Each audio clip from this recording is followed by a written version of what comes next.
Participe pelo WhatsApp Sintonia 649-9603-1234.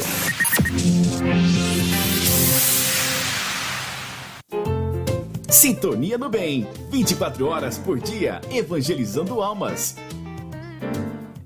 Web Rádio Sintonia do Bem, uma iniciativa do Centro Espírita Allan Kardec de Jataí, Goiás, para o mundo.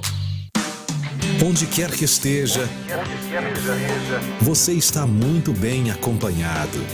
Sintonia no Bem, divulgando o Espiritismo com amor.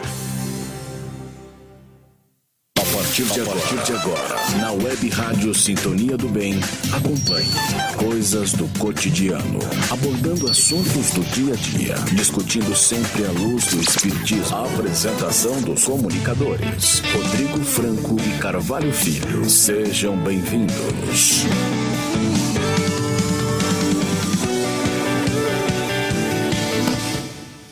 Muito boa tarde, estamos de volta com o nosso programa Coisas do Cotidiano. Hoje com o tema A Vida no Mundo Espiritual e com a participação do nosso amigo quase sócio, Valdeci Leles Martins Júnior. Bom dia, Júnior. Boa tarde, Júnior. Tudo bem? Boa tarde, Carvalho. Boa tarde, Claudinho. Boa tarde, Claudinho. Boa tarde. Ó, hoje apareceu minha voz, hein? Tá vendo? Você já pode mandar as suas mensagens, dúvidas, sugestões sobre o tema, de programas, para o nosso WhatsApp no 64996031234 ou diretamente para o nosso fixo aqui, direto nos estúdios, no 64 3014 4009. O nosso programa é retransmitido pelas páginas do Centro Espírita Allan Kardec de Jataí, Casa do Caminho de Jataí, Mansão do Caminho da cidade de Quirinópolis, Goiás, Allan Kardec de Mineiros, Lar Espírita Forças do Amor de Jataí, Livraria Espírita Allan Kardec de Jataí e Rádio Portal da Luz da cidade de Dourados, Mato Grosso do Sul. Como é de praxe, começamos o nosso programa com oração e o nosso convidado é o convidado para fazer a nossa prece inicial. Então vamos lá. Senhor Jesus, muito obrigado pela oportunidade de estarmos de novo. Pai amado, queríamos, através dessa oração de hoje, pedir sua bênção, sua inspiração, sua direção para nós e para todos os lares aos quais nos for permitido a entrada, a permanência. Ó Pai, é com muito carinho que dedicamos esse programa de hoje a todos os encarnados e desencarnados que porventura tenham a opção de estar conosco. Amado Mestre, em seu nome, pedimos por dar por aberto os trabalhos desta quarta-feira. Que assim seja. Que assim seja. A vida no mundo espiritual é, juntamente com a morte, um dos maiores fenômenos e mistérios da história da humanidade. Desde que o homem se deu conta como um ser que tenta se explicar a morte e as questões do que acontece após a morte, então se torna um mistério cada vez maior.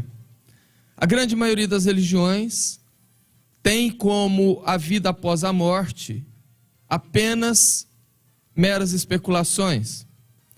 Somente a doutrina espírita, através do microscópio da mediunidade, foi capaz de identificar o que ocorre após a morte e, principalmente, o que nos ocorre, como vivemos, onde vivemos, o que fazemos, e trouxe à tona para que todos nós tivéssemos ciência e pudéssemos, dessa maneira, trabalhar um pouco as questões relativas ao medo da morte, aquele medo terrível de sermos como meros e normais pecadores, o destino de um inferno eterno, de dores eternas.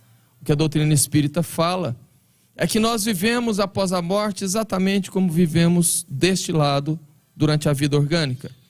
e, portanto, depende de nós uma vida melhor do outro lado. Hoje, o Júnior vai nos auxiliar a discutir isso. E a nossa primeira pergunta, Júnior: muitas pessoas, a grande maioria, principalmente no Brasil, cresceram ouvindo falar de um céu com nuvens branquinhas, anjos por toda parte, liras tocando harpas. Isso naquele tédio eterno, por toda a eternidade, numa aposentadoria compulsória, aliás. Isso, para alguns, porque para os pecadores estariam reservados muitos sofrimentos no inferno, a meio de muito fogo, muitas dores, muita tortura e, obviamente, o próprio demônio ou Satanás. O que os Espíritos nos falam sobre como é o mundo espiritual? Seria mesmo esse o destino que Deus reservou para toda a sua criação? Ou seja, para uns poucos, o tédio eterno de um céu de delícias, e para a grande maioria, obviamente, de todos nós, um sofrimento eterno no inferno de muita dor. Muito bem. Carvalho, eu queria abrir um parênteses aí para viajar um pouquinho no tempo. Haja visto que já na época de Jesus e antes de Jesus, da educação judaica que existia no povo daquela época, o termo ressurreição para eles, em hebraico, era voltar à carne. Eles tinham esse conhecimento. E com o passar do tempo, logo depois da morte de Jesus, e o pessoal acreditava em reencarnação, era normal. Você já deve ter visto contar essa história lá do Constantino, que casou com uma prostituta, e o pessoal, principalmente as prostitutas da cidade, ficou muito feliz, porque elas falaram: nossa, nós temos uma representante no poder agora. E ela ficou injuriada com aquilo. A princípio, ela mandou que matasse todas as prostitutas daquela cidade. E mesmo assim as pessoas falavam assim: nossa, agora você ficou mais mal ainda. Na próxima encarnação, você vai pagar por tudo isso. E ela, esposa do imperador, era um cristianismo recém-nascente, recém-implantado, não tinha muito tempo. Ela pegou e ordenou que ele, como imperador, tirasse o termo ressurreição ou reencarnação dos dogmas do cristianismo que já existia naquela época. Foi por volta de 400 a 500 ali depois de Cristo. Ou seja, essa ideia humana que perpetua até hoje de achar que um decreto humano pode mudar coisas no céu, não é de agora, né? Não é de agora, exatamente. E aí a nossa educação, que veio de judaico, cristã para cá, e dogmática pelos papas primeiro, que só falavam em latim, e a pessoa não entendia o que rolava. Então, fazia o que queria. Então, se a gente falar que é de 400 a 600 anos, a gente vai encontrar aí 1.600 anos de subjugação. Né? E que todos nós, com toda certeza, em algum momento das nossas últimas reencarnações, bebemos dessa fonte. Isso. Né? Mais do que normal a gente ter esse tipo de educação religiosa, com exceção das pessoas que optaram pelo espiritismo, que nada mais é do que uma chave reveladora através do Consolador, que veio a dar essas luzes.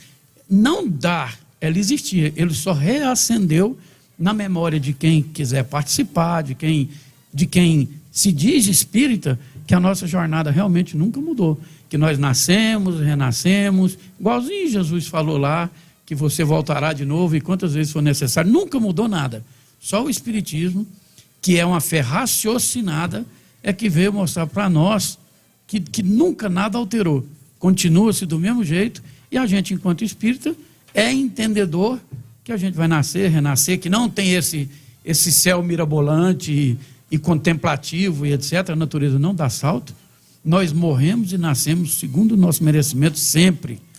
Até mesmo porque, Júnior, com o advento da ciência e com a evolução das ciências, principalmente com a chegada de equipamentos que nos permitem ver muito além do que a nossa ponta do nariz, tem permitido cair por terra muitas teorias bastante antigas.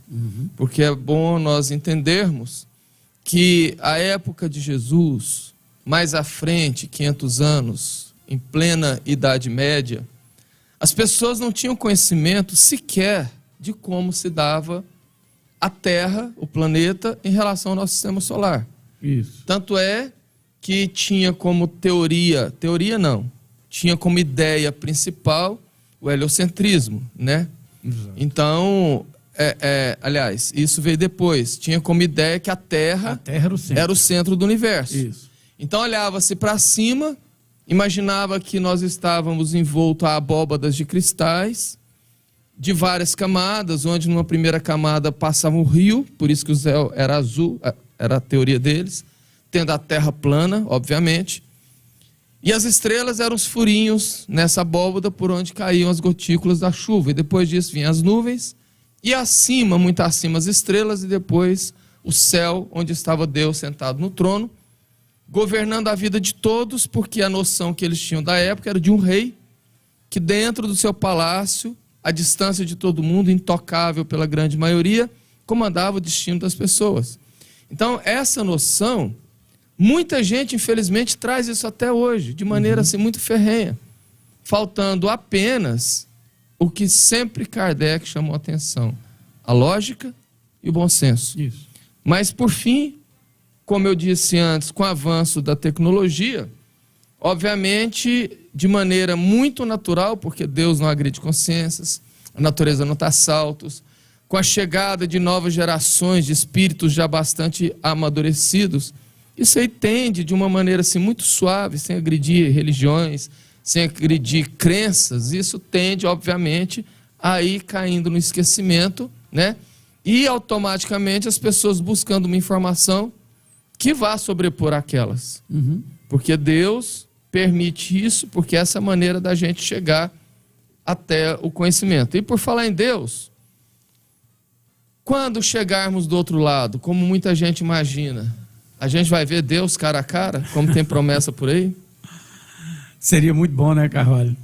Eu fico pensando assim, ó, Carvalho, se a gente pudesse morrer mesmo e ver Deus mesmo, igual as pessoas imaginam, e ele falasse assim: vamos assistir sua vida numa televisão, você chamaria sua família para ver? Então, se você não tem coragem da sua família ver com você a sua vida, Deus não vai estar lá para vê-la, não. Eu acredito que a gente é controlado pelas nossas ações, pelo nosso comportamento, e tendo direcionado essas ações, esse comportamento, para um lado do bom senso, da inteligência, até sem tocar em religião, essa pessoa, por afinidade, igual dizia Paulo de Tarso, a nuvem de testemunha dele vai ser bacana.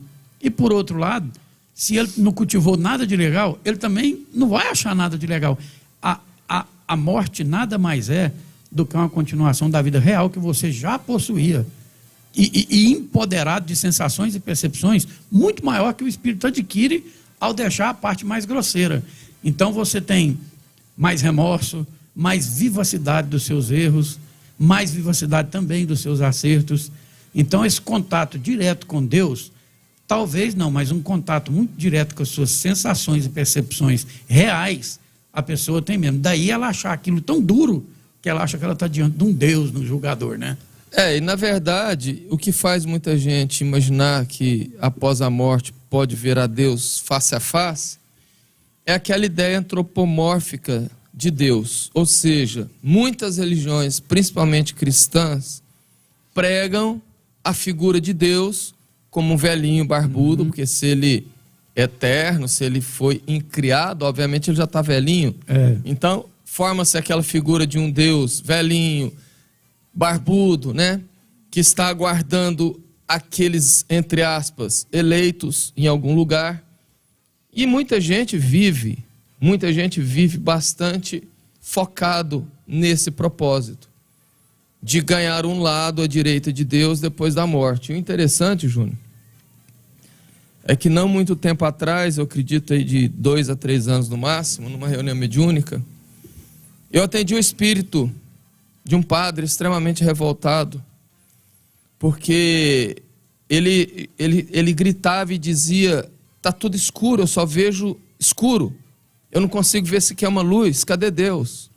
Eu trabalhei a minha vida inteira para ser recebido por Deus, ele já sabia que havia desencarnado, mas ele estava muito revoltado porque ele estava vivendo no escuro total.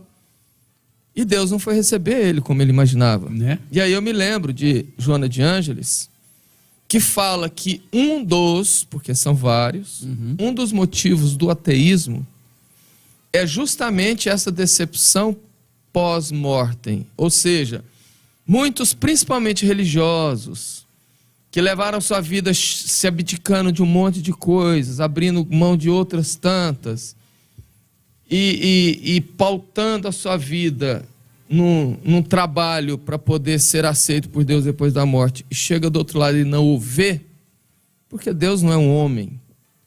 Ah, mas nós não fomos feitos à imagem e semelhança? Sim. Só que a nossa imagem não é essa. Não é, nós só estamos no rascunho ainda, né? A gente está no rascunho, o nosso corpo ainda é muito imperfeito. Exato. Né? O que nós vemos, principalmente nas obras de André Luiz, Manuel Filomeno de Miranda, é que o espírito, em essência, não tem a forma, como a gente conhece. Isso. Então, sim, fomos feitos à forma e semelhança de Deus, mas o espírito, não o corpo humano. Exato. Então, a pessoa chegando do outro lado e não conseguindo ver Deus, não encontrando a Deus, não sendo recebido por Deus depois desse trabalho todo, ele descrê em Deus. E aquilo é uma decepção tão grande, um trauma tão grande, que ele reencarna não acreditando em Deus. Trazendo aquilo para você trauma. ver a seriedade que é essa coisa de se firmar, de se fixar e de se afirmar que basta você não cometer pecados. Basta, em outras palavras, é claro que eu vou trazer para o lado mais pejorativo, você ser um bajulador de Deus durante a vida inteira, que está garantido a paz eterna. E nós sabemos que não é bem por aí, né? Muito barata essa paz, né, Carvalho? Muito barata essa paz. Está barateando demais a convivência com Deus, né? Justamente. Júnior, com base no que os espíritos nos dizem, com base na literatura espírita principalmente, o que é que nós fazemos no plano espiritual depois que nós desencarnamos? Nós iremos descansar em paz e viver um tédio compulsório pela eternidade ou sofrer? O que é que a gente faz do outro lado? Quando chega do outro lado, o que é que acontece? Bom, Carvalho, eu sou muito apaixonado pelas obras do André Luiz e é interessante, eu gosto de citar ele mesmo, médico, ou seja, ele se autoconhecia, né, tranquilamente. Eu gosto de falar assim, a hora que ele abriu o olho, ele começa a escrever assim, ó, sei que estou vivo, respiro, ando, meu cabelo cresce, minha barba cresce, sinto fome, sede, tenho todas as necessidades de um homem, mas sei que não estou mais no mundo dos encarnados. Era um cara que tinha uma certa lógica, porque ele tinha uma autocrítica muito bacana de si. Porém, ele não sabia o que tinha acontecido. Dando para perceber que nós estamos falando desde o começo que a natureza não dá salto. Ele despertou ali. O lugar era legal? Ele escreve em certa parte assim, eu fujo de monstros, de quês e de não sei o quê, de dia e de noite. Sinto uma fadiga imensa, não me encontro. Ele chega a lembrar que a mãe dele levava ele em missa e que ele também algumas vezes foi. Cadê aquele mundo? Cadê aquele Deus? Ele se autocriticando. Então, aí... Abre só um parêntese. Pro ouvinte que não está sabendo do que nós estamos falando, a gente está falando de André Luiz. Isso. Nas primeiras páginas do primeiro livro, do Nosso Lar. Justamente, do livro Nosso Lar, onde ele se deu conta que tinha desencarnado como suicida, mas ele não sabia ainda. Ele não sabia ainda do processo. Então aquilo é uma luz muito interessante para todos nós, porque não é que você morreu e vai, você constrói em vida e vem construindo desde outras vidas a sua nuance, o seu diapasão de afinidade com o mundo espiritual. Então a pessoa pensa assim, eu morri e eu vou ser céu ou inferno, duas contemplação interna, eterna de algo bom ou ruim. Primeiro é achar que Deus julga. Deus não vai julgar nós eternamente no mal. Que fonte de amor inesgotável é essa que se sente, nossa, se eu for um filho ruim, vai para o inferno, meu filho, eternamente você vai queimar. Que exemplo de amor é esse? Que Deus é esse? Esse é aquele mesmo Deus que nós mesmos chamamos de El Shaddai, alguns anos atrás, que era Deus das guerras. Então a gente minimiza Deus, porque a gente... E humaniza ele, né? E é crescido em orgulho, em vaidade. Então, ao invés de tentar enxergar Deus, a gente minimiza e humaniza ele, como um tirano, como um... né? E é importante nós entendermos também, Júnior, que, como diz os Espíritos, não há diferença nenhuma entre o mundo material e o mundo espiritual. Porque não teria a menor lógica se Deus nos acostumasse aqui na Terra com cidades, com carros, com biblioteca, com hospitais, com micro-ondas, com ar-condicionado, com todas as facilidades, com TV, com celular, e de repente cortasse isso com a morte, e aí nós encontrássemos um mundo totalmente diferente, seria muito agressivo, né? Então os Espíritos nos dizem que, na realidade, esse mundo daqui é uma cópia imperfeita do que nós encontramos no mundo espiritual. Isso. Tanto é verdade que o que nós temos aqui hoje, como esse tablet que está na minha frente, é uma criação que já há muito tempo existe lá e que alguém reencarnou com esse conhecimento para trazer para nós, como todas as tecnologias que existem hoje. Exatamente. Né?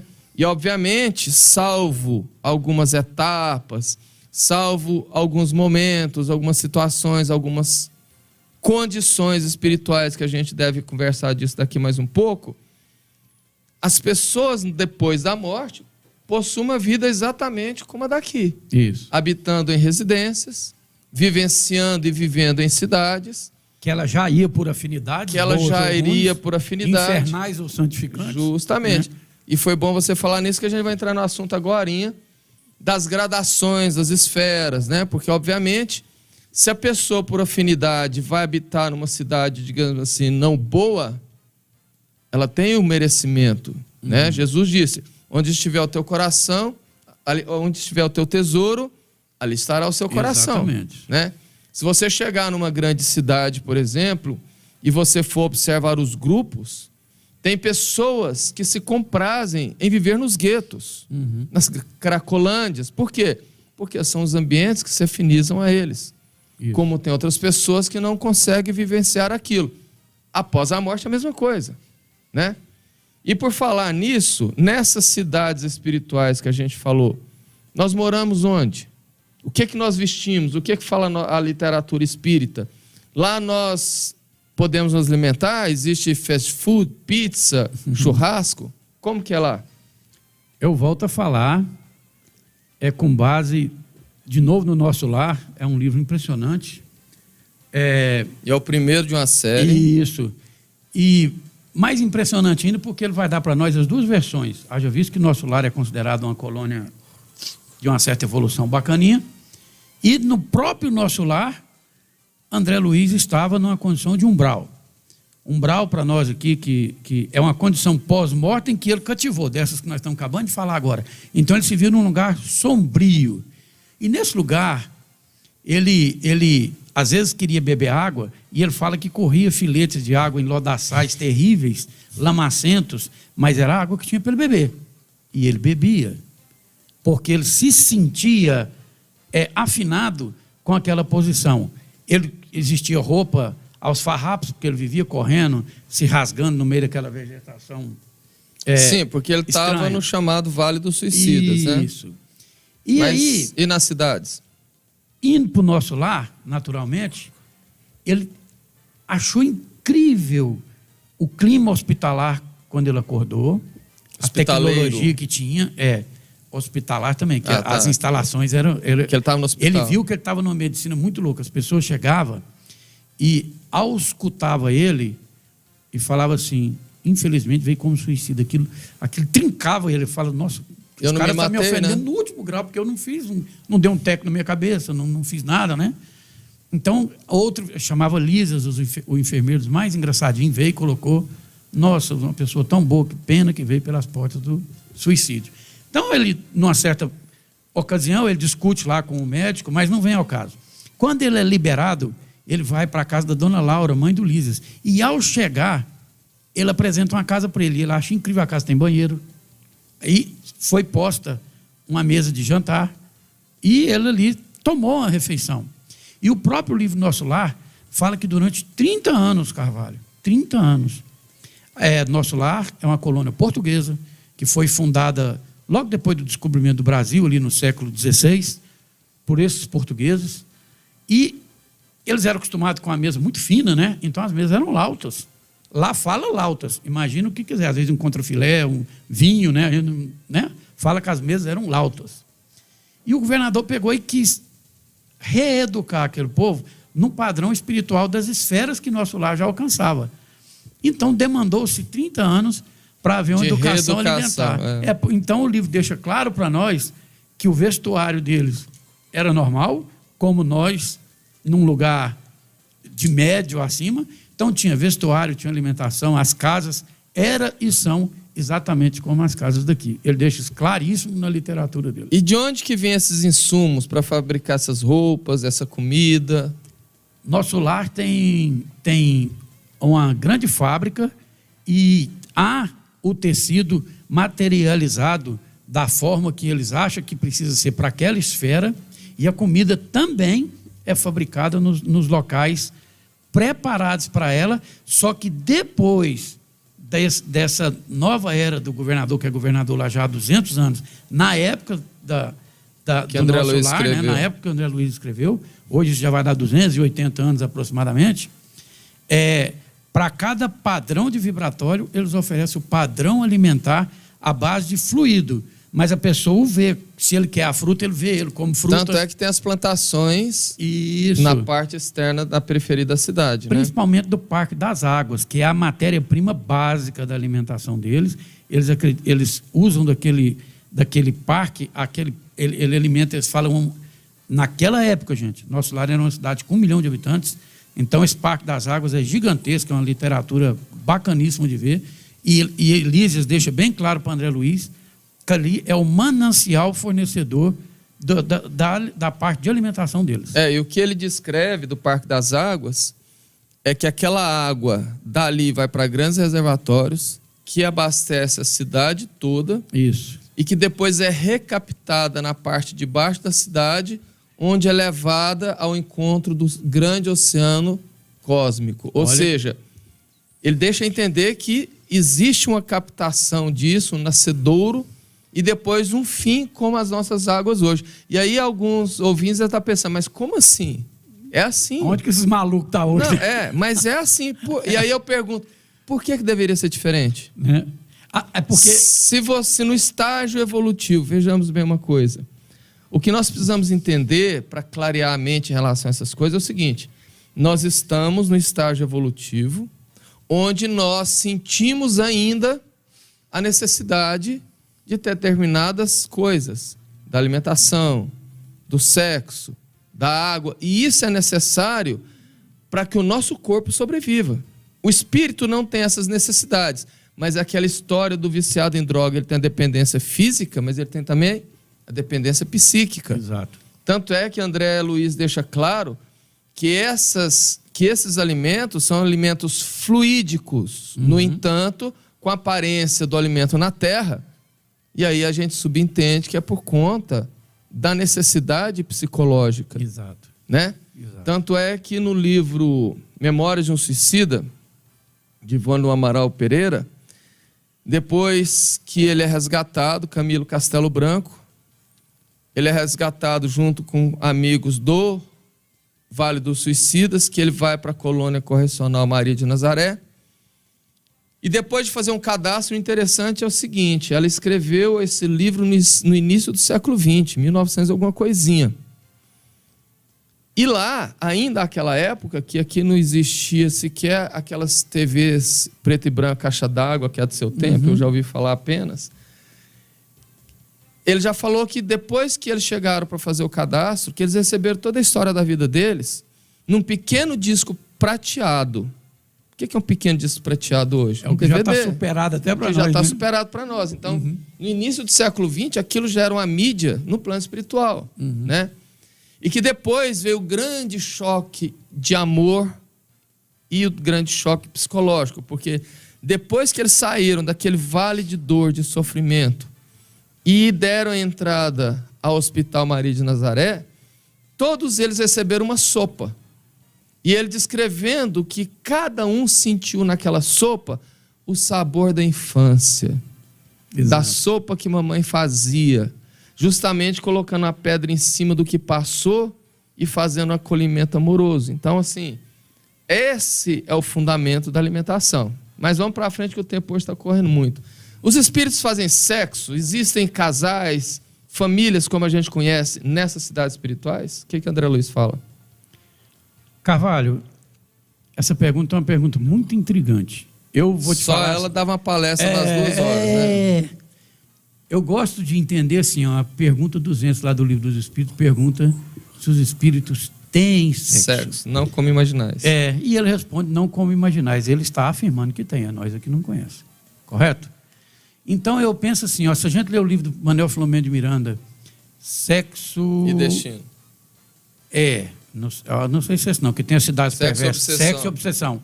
Que tem as cidades perversas. Ele deixa muito, muito, muito, muito claro que na espiritualidade altamente compulsivo, obsessiva, existe tráfico de energias humanas para haver sensação da cópula do atrito sexual entre espíritos, certo? Então, ao mesmo tempo, eu me flagro perguntando assim, ó, Carvalho, diz que devolver uma pergunta com outra pergunta não é legal, mas você é mais estudado que nós, então eu vou te fazer uma pergunta que eu tenho certeza que os ouvintes também queriam ouvir. Se nos mundos, a gente dá uma escala de mundo primitivo, prova e expiação, e depois vem transitório, e vai indo. E lá nos mundos, que felizes, é de altíssimo ditosos. Nível, os ditosos, eles falam que a matéria vai ficando tão rarefeita que, visto por nós, a gente não saberia a diferença do que é matéria e do que não é. E sendo que lá está escrito na Gênesis que a reprodução, o homem não perdeu, então, como que fica essa história Veja do bem, espírito então. ter ou não ter o sexo? Porque a minha resposta, sob essa ótica, é que sim. E para você? O assunto realmente é complexo. Né? E eu espero que a resposta aqui não tome o resto do programa. Vejamos bem. Quando Kardec pergunta, os espíritos têm sexo? E os espíritos respondem, sim, mas não como supondes ou entendeis. É no sentido de que o espírito, em essência, ele não tem as genitálias como o corpo físico. Porque Isso. Qual é a diferença, Júnior? O espírito tem energia ou não? Qual é a diferença de um espírito habitar um corpo masculino e depois reencarnar num corpo feminino? Os hormônios. Isso. Quem determina a masculinidade ou feminilidade são os hormônios. Tanto é que os transexuais fazem tratamento hormonal para dotarem as condições do sexo que ele optou. Isso. Certo? Por quê? Porque a alma não tem sexo, tem tendências masculinas ou tendências femininas.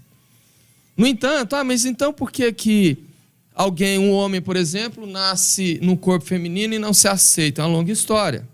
Mas geralmente, para resumir, para a gente dar uma resposta superficial, geralmente ele passou várias reencarnações como homem, fixando na sua alma aquela tendência muito forte masculina, e de repente ele se vê obrigado a nascer no corpo feminino, ele traz o psiquismo masculino muito arraigado, certo? Perfeito. Mas o que determina a sexualidade são os hormônios, é o corpo físico. Na espiritualidade não tem matéria. Temos o perispírito, que é um corpo semimaterial, mas que não consegue ter as sensações. Por quê? Porque quanto mais involuído, quanto mais imperfeito o espírito, mais apegados às sensações. Por que que um viciado sofre enormemente após o desencarne? Porque ele não pode pegar o copo e tomar. Ele continua com a dependência psicológica, porque ele é apegado àquela sensação, certo? O que é que o espírito viciado, nesse caso, faz? Ele aproxima de um alcoólatra, aqui falando do viciado em álcool, e ali, induzindo o alcoólatra a beber mais, ele faz com que o alcoólatra, bebendo, emita aqueles eflúvios, que como se fosse, para que todos entendamos, como se fosse o suor, ou melhor, o perfume exalado, que ele aspira aquela energia e satisfaz um percentual pequeno. No caso do sexo, é a mesma coisa. Existem verdadeiras cidades, como ele fala da cidade estranha, e eu me lembro, perversa, Cidade Estranha foi o Chico que chamou. Isso. De uma passagem do Chico na década de 1950, quando ele desdobrado por Emmanuel, visitou nas esferas inferiores uma cidade onde estava tendo um desfile, uma parada de motivos fálicos, pornográficos. Isso. E as pessoas participando nos carros alegóricos até de orgias. E ele percebeu alguns espíritos estranhos. Ele falou, Emmanuel explicando, falou: olha, Chico, muitos do que você está vendo aqui estranhos são espíritos encarnados que estão aqui no desdobramento pelo sono, ou seja, dormiram lá e vieram para cá. Por quê? Porque eles estão fazendo uma espécie de despedida porque irão reencarnar. E se nós observarmos, a partir do final dos anos 60, 70, a sexualidade no mundo, as questões relativas a sexo, deteriorou, apodreceu. Isso. Porque eles chegaram em massa. Para quê? Para ter suas últimas oportunidades de um planeta de provas e expiações. No entanto, o espírito superior, ele não tem mais esse apego, essa necessidade. E nós não precisamos chegar nos mundos felizes. Segundo o próprio André Luiz, eu estou tentando buscar na memória qual livro, se no Mundo Maior, se em Os Mensageiros, há uma manifestação mediúnica na cidade de Nosso Lar, onde tem um gabinete de cristal, onde os médiuns se reúnem, tocam ali e vem uma energia parecendo uma névoa, e lá se materializa um espírito em forma humana, porque ele habita as esferas superiores da Terra e ele já não tinha mais a forma humana. Ou seja, já havia se desprendido dessa nossa forma. Né? Segundo o próprio espírito de Mozart, que temos isso na Revista Espírita, ele habita o planeta de Júpiter, que segundo ele é o planeta dentro do nosso sistema solar com a humanidade mais evoluída. Tanto é que os seres humanos que lá habitam já não têm mais o corpo físico, e sim apenas o perispírito. Esses espíritos já não têm a necessidade. Fazem sexo? Não como imaginamos. Por quê? Porque nós precisamos ainda nos despir dessa... Desse sexo atrital, né? Não, dessa imperfeição para entender do que quer dizer isso. E aí eu acho que a gente não precisa ir muito longe. Eu vou no estudo que saiu, foi publicado, se não me engano, no início dos anos 2000, 2010, quando estavam tentando entender o que é o orgasmo. Foi quando descobriram o efeito platô, que você vai subindo numa sensação orgânica de prazer, depois você tem ali um equilíbrio para depois cair. E eles então fazendo um teste para tentar entender como que se daria o orgasmo. E descobriram, por acaso, que um senhor que era tetraplégico, ou seja, do pescoço para baixo ele não sentia nada, ele teve orgasmos porque ele se sentia tão bem em ser bem tratado pela nova esposa, ele sentiu um amor tão grande por ela, que ele teve uma sensação de orgasmo muito grande, e foi ali que descobriram que o orgasmo não está na genitália, está na mente. Isso.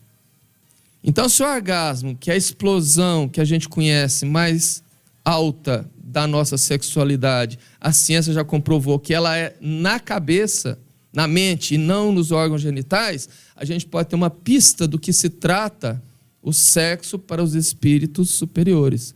Não necessariamente a cópula, como a gente entende. Porque a necessidade da cópula é para a reprodução. Né?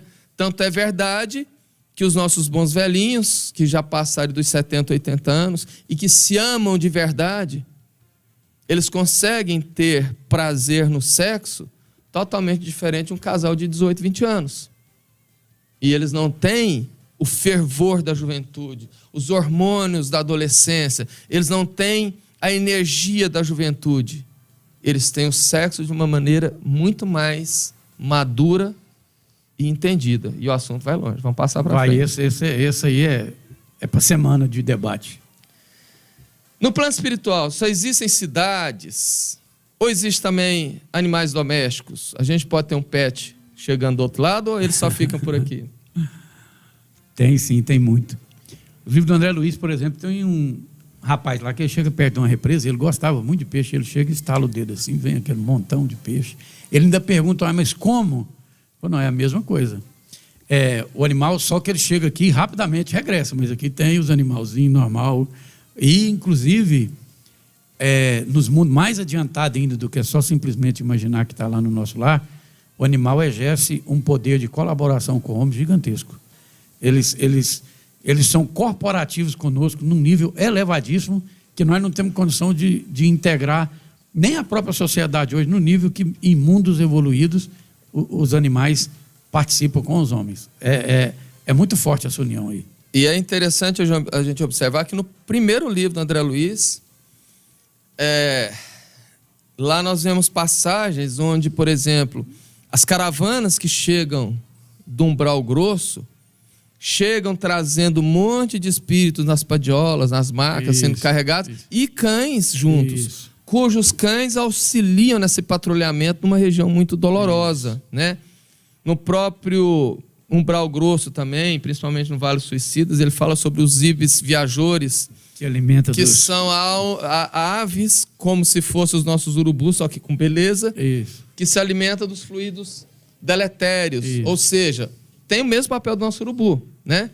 No entanto, é um outro processo que só esse assunto também daria no seminário. No segundo livro dele, ele já nos Missionários ou Mensageiros, não sei qual dos dois nomes que é, ele desce para o Castelo de Alfredo e lá ele dá uma festa ao modo de Luís XV, e todos os convidados chegam em carruagens, com cavalos, e o André Luiz também fica de novo, né, assustado.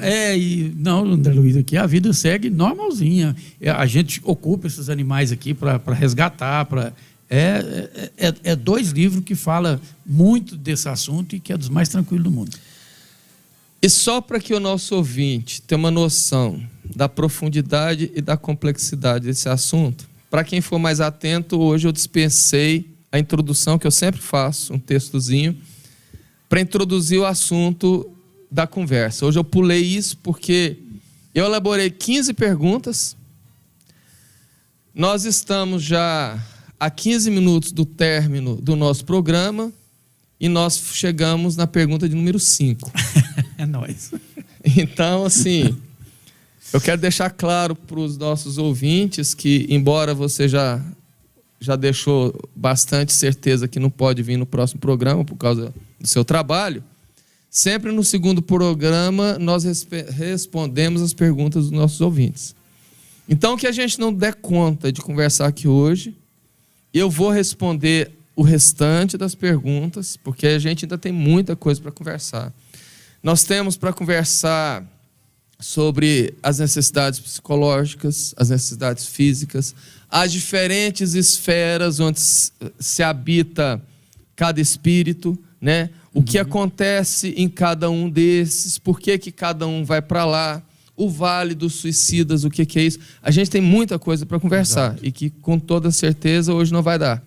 Então, assim, se for preciso 3 programas para esse assunto, a gente faz, porque no próximo programa eu vou tentar terminar essas perguntas que hoje não vai dar tempo mesmo, e depois, com toda certeza, vamos ter aí uma boa enxurrada de perguntas dos nossos ouvintes, que a gente faz um 3º programa, com toda certeza também. E festinha, e os rolês, e as baladas, existem nessas cidades no plano espiritual, Júnior? É igualzinho nós estamos falando. A natureza não dá salto, e muito menos os ambientes vibratoriais que um humano ou uma coletividade de humanos criou para eles. Vamos citar primeiro uma bonitinha. No nosso lar, tem uma praça lá que chama Praça da Música. E o Lísias convida o André Luiz, porque ele tem uma noiva, olha aí, ele tem uma noiva lá, que bacana, para ir para a Praça da Música. E ele vai, e o André Luiz acha interessante demais, porque ele é uma praça gigantesca, e nas bordas da praça, aí já é imaginação minha, ele fala assim, ó, ficou muito a música dos gostos populares, das pessoas que têm um gosto menos. À medida que você vai caminhando para o centro da praça, as músicas vão divinizando. Então eu vou partir direto aqui só para um sertanejo, já está bom. Acho já que perguntaram que tem sertanejo lá? Não tem sertanejo. Pois é. Então, ali não em nosso lar, né? Para baixo tem. Na periferia dessa praça, ficam as músicas de quem tem um gosto menos refinado. E ao centro dela, ela mas atende a todos os gostos. Mas ele quis dizer exatamente, há gosto para tudo. Agora, meu irmãozinho, nessa cidade perversa aí, por exemplo, estava tocando um carnaval no dia dessa despedida. Então, quem curte um samba, muito provavelmente, hoje já deve ter, como é que chama essa dança? Funk, carnaval. Então, vamos voltar para a historinha do Chico? Vamos. Continuando a história do Chico, então, ele ficou muito assustado com aquela parada, com aquele desfile. O Emmanuel, então, disse para ele que aqueles espíritos estavam se despedindo porque iriam reencarnar. Final da década de 1970, início da década de 1980, o Chico está na casa dele vendo um programa de TV e de repente mostra lá um show musical com uma cantora extremamente depravada, fazendo coreografias pornográficas, com letra de música extremamente De mau gosto. E ele olhou e reconheceu a face dela. E ele tentava buscar na memória de onde eu via aquela menina. E o Emmanuel então se manifesta e falou: sim, Chico, são eles, estão aí reencarnados. Ou seja, aquele costume, aquele gosto, da mesma maneira que espíritos que gostam do trabalho, que gostam de estudos, reencarnam para trazer boas novidades, soluções para doenças, né? Tecnologias novas. Isso. Nós temos, por outro lado, espíritos ainda muito imperfeitos que reencarnam trazendo seus gostos e colocam na Terra. E o que acontece aí? Separação do joio e do trigo. Exatamente. Cada um vai para o lado que se afiniza. É ali, porque assim, muita gente imagina que Deus estaria em algum lugar nos julgando, que no dia do juízo final Deus vai separar os bodes das ovelhas. Não é nada disso. Segundo o próprio João Evangelista em seu Apocalipse, quem separa cada um somos nós mesmos. Exato. A nossa afinidade, né? Sim. Tudo que nós passamos durante a vida, tudo que nós vivemos durante a vida, tudo que nós escolhemos, mostra exatamente quem nós somos. Isso. Tanto é verdade que aqueles que habitam a cidade de nosso lar e que ainda têm um gosto, assim, digamos, questionável em relação à música, eles não conseguem participar do centro da praça porque ali, como ele próprio chama, as músicas mais divinizadas, né? Eles vão ali mais para a periferia que tem aquela música que os atrai. Mas isso não quer dizer que são melhores ou piores. Quer dizer apenas que ainda estão em processo de conhecimento. Diferença de padrão vibratório. Né? Em processo de evolução, de crescimento. Isso. Não é isso? Uhum. Bom, Júnior. Como é que está seu tempo aí? Nosso tempo está escasso. Nós ainda precisamos falar sobre as esferas espirituais, como que é cada tipo de espírito que habita isto, como se dá a reencarnação, como que é o processo reencarnatório, o planejamento, como os espíritos transitam de uma esfera para o outro, como que espíritos vêm para a Terra nos visitar ou trabalhar. Então, sim, nós temos muita coisa pela frente. A minha pergunta é, você não consegue vir na próxima, né? Se você tiver uma tolerânciazinha... De 2 minutos? Uns 5, Carvalho. 5. A gente segura as pontas aqui. Então, ótimo. Porque se você puder vir, nós terminamos a nossa discussão. Se você não puder, por causa do seu trabalho, eu entendo. Mesmo que você chegue um pouco atrasado, vai ser um prazer estar com você aqui de novo. Se você não puder vir, eu dou continuidade, né? E depois a gente dá a resposta das perguntas dos ouvintes, porque realmente é um assunto palpitante. Uhum. E como eu disse aqui várias vezes e repito, cada uma dessas perguntas aqui dava para a gente desdobrar numa palestra ou até num seminário. Exato. Né? Então, assim, então por que você está trazendo essas perguntas? É justamente para dar uma noção pálida, superficial, uma noção fininha de como é, porque é a dúvida da maioria das pessoas. E eu tenho certeza absoluta que a gente chocou muita gente hoje aqui com essas revelações que não são criação nossa, está lá no livro do André Luiz. Tanto é que quando foi psicografado Memória de Suicida, e a dona Ivone tentou publicar, ela não conseguiu. Uhum. E ela chegou ela era extremamente pobre, ela chegou a pensar em botar fogo no livro. Então ela teve dificuldade até de arrumar um fósforo. Quando ela ia colocar, ela viu a mão alva do Dr. Bezerra, que materializou só a mão, segurou e ele ouviu a voz: aguarda. E depois, mais para frente, ela recebeu a mensagem do plano espiritual dizendo que o livro dela precisava aguardar para que André Luiz trouxesse para a Terra a realidade do plano espiritual, da maneira suave que ele traz. Exato. Porque senão ia chocar todo mundo. Ia chocar uns e cair em descrédito, ser motivo de crítica para outros.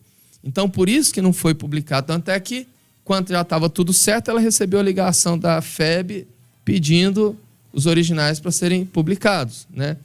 Então, assim, André Luiz descortinou isso tudo. E depois de André Luiz vieram tantos. E ele mostra exatamente. Então, é muito interessante. Quem quiser ler o primeiro livro, extremamente indicado, O Nosso Lar. Depois vem os Mensageiros e aí vai subindo. São 15 livros que tem uma certa sequência, mas assim, que mostra exatamente o que nos aguarda e como funciona do outro lado. Então eu acho assim que minha opinião, que depois de estudar a codificação, obrigatoriamente todo espírita deveria trilhar pelas obras da coleção Mundo Espiritual, A Vida no Mundo Espiritual, de André Luiz. Exato. Suas considerações finais, Júnior. Carvalho, de novo, o agradecimento pelo aprendizado, pela oportunidade, o prazer desse compromisso, sempre que você puder e que eu puder estar aqui, vai ser de coração mesmo. Fico muito agradecido por poder colaborar na propagação do Espiritismo. E eu que agradeço a sua disponibilidade de conversar com o patrão lá, pedir para sair mais cedo, para vir honrar o nosso programa com a sua presença. Nós ficamos por aqui hoje, então, obviamente com um programa bastante atípico, porque até então isso nunca havia acontecido, mas que mostra a latência, a profundidade e a beleza que é essa doutrina. São as revelações que nos trazem tranquilidade, que nos trazem orientações, que nos mostram que não existe um Deus perverso e cruel do outro lado. Não existe um Deus que nos julga, muito pelo contrário. Somos nós que fazemos o nosso futuro, e que muito pelo contrário o que Deus faz dentro da sua infinita amorosidade é justamente nos dar condições de sermos felizes, porque a única fatalidade a que todos nós estamos condenados realmente é sermos felizes um dia. Exato. Nós então ficamos por aqui hoje, agradecendo a presença e a paciência de todos vocês, e já de antemão convidamos para o nosso próximo programa. Você pode ainda, da mesma maneira, enviar as suas dúvidas, enviar sugestões de temas, perguntas, direto para o nosso WhatsApp, no 64996031234, que nós vamos sim responder com o maior prazer. E já aproveitando e pedindo, para aqueles que acompanham o nosso programa ao vivo no YouTube, que façam as suas perguntas e comentários na área de comentários do YouTube, porque esse que fica no chat ao vivo, depois que acaba o programa, desaparece. Inclusive, na última palestra, nós ficamos sabendo de várias perguntas que pessoas que estavam assistindo online fizeram, e nós, infelizmente, não tivemos como responder, porque quando fomos lá, já tinha desaparecido, porque esse é o programa do YouTube. Então, se você deixar na linha de comentários, que fica ali logo abaixo do tema, nós iremos responder sim com o maior prazer. Fiquem todos com Deus, que Jesus possa nos iluminar hoje e sempre. Muito obrigado e que assim seja. Assim seja.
Amém.